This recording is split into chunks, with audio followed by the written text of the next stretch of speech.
Yan, so fast forward tayo mga kaibi.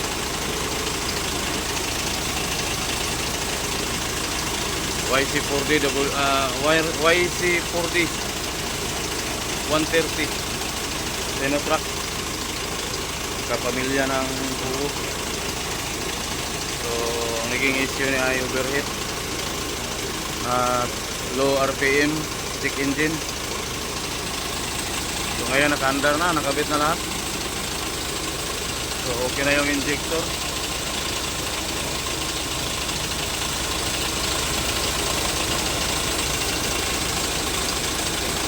So pinagawa natin ang fuel sensor at suction valve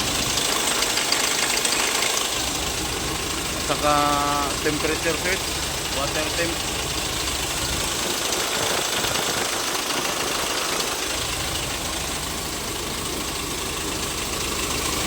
At dinukot rin natin, sinik yung oil pump sa harapan kung nasa tamang kondisyon pa ba yung oil pump niya. So okay naman, wala pa mang maganda pa yung kalagayan niya.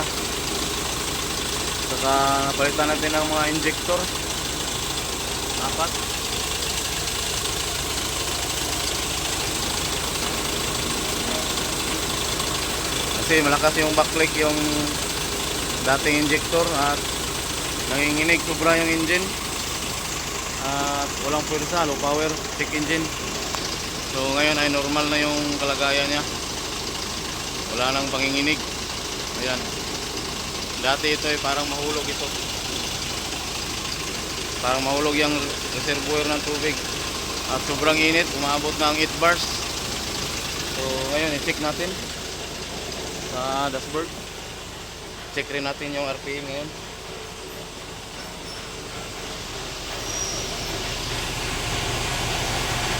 Ayan, wala nang check engine. Problem solved na. Yung ilaw na yan ay kunti na yung diesel nya.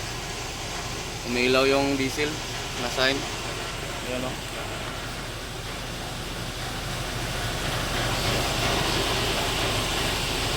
Dati ay hanggang 15 lang ang RPM. Hindi talaga aabot ng hindi maabot dito. Ngayon i-try natin RPM.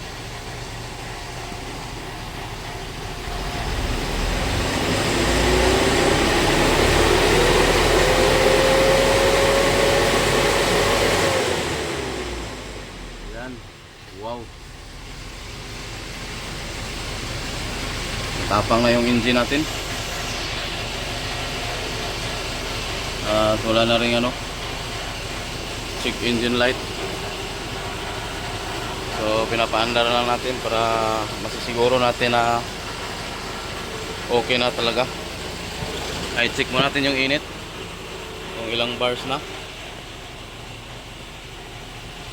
Yan, so nasa 4 bars. Dati ay abot ng 6, 7, 8. So ngayon ay 4 lang. Ayan o,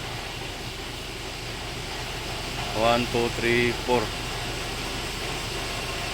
Wala na rin yung check engine light dito nakalagay. Saka low power siya dati. Sinotrack, forward dump truck.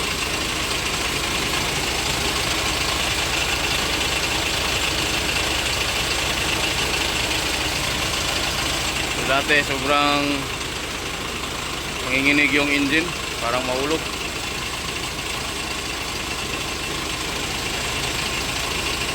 Ganyan talagang andar ng YC40 130 Sinotrack. So good job na tayo, good job. Thank you for watching. Salamat sa pag-support. Please subscribe kung bago ka pa sa channel ko. So yun lang pinalitan natin, yung injector na 4, fuel sensor, suction valve at water temperature switch. At saka sinik natin yung mga piston sa plastada ng kasi nagawa na ito ng ibang mekaniko. So yung unang trouble talaga niya ay overheating, low power.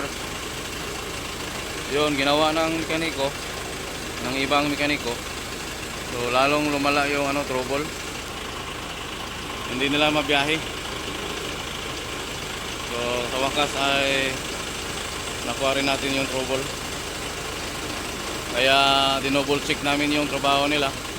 Kasi dinukot rin nila daw ito. At ngayon ay binaklas namin yung mga